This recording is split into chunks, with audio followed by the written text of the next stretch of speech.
Hello crafty friends and welcome to today's clean and simple card making video. Today I'll be using these dies. We've got 3 stitched strip dies that each cut 3 strips, but the 3 dies give different thicknesses, and there are a couple of leafy branchy dies. I only end up using one in the end, but I thought I'd show you both. Off camera I use the dies to cut some strips from smooth white card and some gold foiled card. And then I took 3 of the thickest strips or widest strips and I coloured them with saltwater taffy distress oxide. I just used a sponge dauber to apply the ink in an even coating. I could have inked the card and then cut from it, but I often cut then ink because you get a bit of a different effect.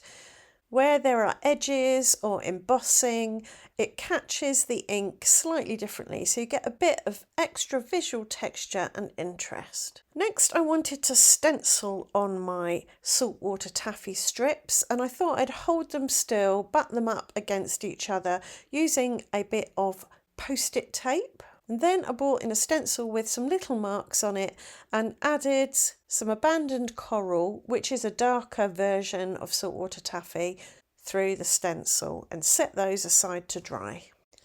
As well as colouring some strips with the saltwater taffy and abandoned coral, I also coloured some strips with dried marigold distress oxide, so I'm working with warm colours today.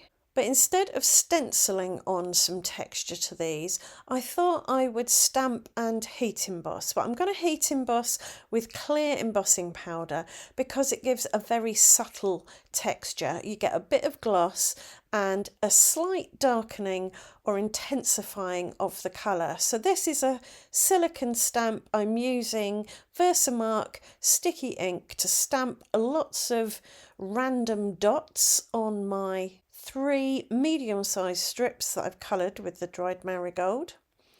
I then dipped these in clear embossing powder, as I said, heated them with my heat tool, and they ended up with a subtle spotty pattern on them. Next, I set about creating my leafy branchy bits. So I took some mixed media paper and swiped bundled sage distress oxide over the paper just to add a bit of the green ink but also leave it textural. I then die cut out my 2 pieces of foliage and then went over each one with bundled sage and a finger dauber to just add a little bit of darkness around the edges of the leaves and give them a bit of definition and a bit of variation. I also used some gold gilding wax to add a subtle gold shimmer and shine to the leaves as well. And then it was time to assemble my card. My idea was to use the strips, the pinky one, the orangey one, a white one and a gold one, as a kind of shelf in the bottom third of my card.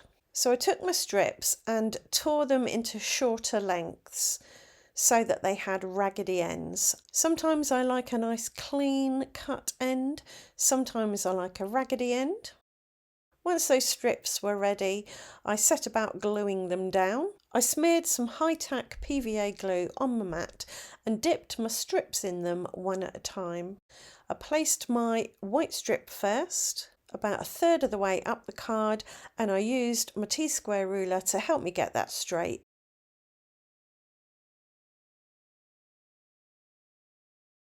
Next, I added the wide pink one, overlapping the white one, and then I brought in the medium-sized orange one and added that underneath, overlapping the white one again. So only a little bit of that white one is peeking through, but it does bring in a little bit of texture, something to catch the eye.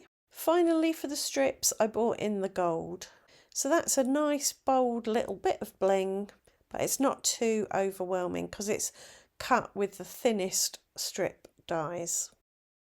So quick question for you, would you be interested in me doing a clean and simple cards for beginners video where I talk about what clean and simple really is and then some of my essential tools, tips and tricks for creating clean and simple cards? Let me know in the comments if that's something you'd be into. I am denied about whether to use both pieces of the foliage that I created, but in the end it felt a bit too much, so I just chose one. But I did cut one using the same die out of vellum and layered the green one on top of the vellum one, and that adds a nice little bit of texture, something very subtle, but it's more than just a green die cut stuck on a card. So I dipped the green die cut into the glue, pressed that onto the vellum one, offsetting it slightly so the vellum one is peeking out from behind the green one. Then I dipped them both into the high-tack glue again and then placed them on my card, pressing them down firmly with some non-stick deli paper.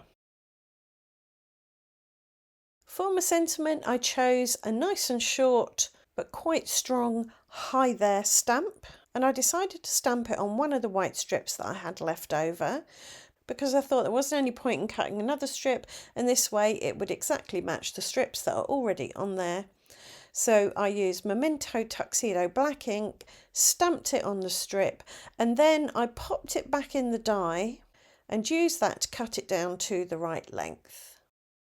To stick it down, I used a combination of high-tack glue and a little bit of extra card under the bottom part of the sentiment so that when I stuck it on the card it would be fully supported. I popped this over to the left, overlapping the branches slightly, and then for a bit more bling I brought in some gold foiled circles that I'd previously die cut, and I added these with matte gel medium, because with matte gel medium, if any was to leak out from under my circles, it would dry matte and not glossy, and would therefore be virtually invisible.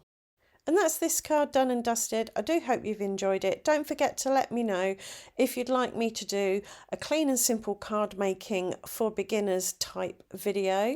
We can talk about the kind of things you need to get started, the kind of things you need to think about.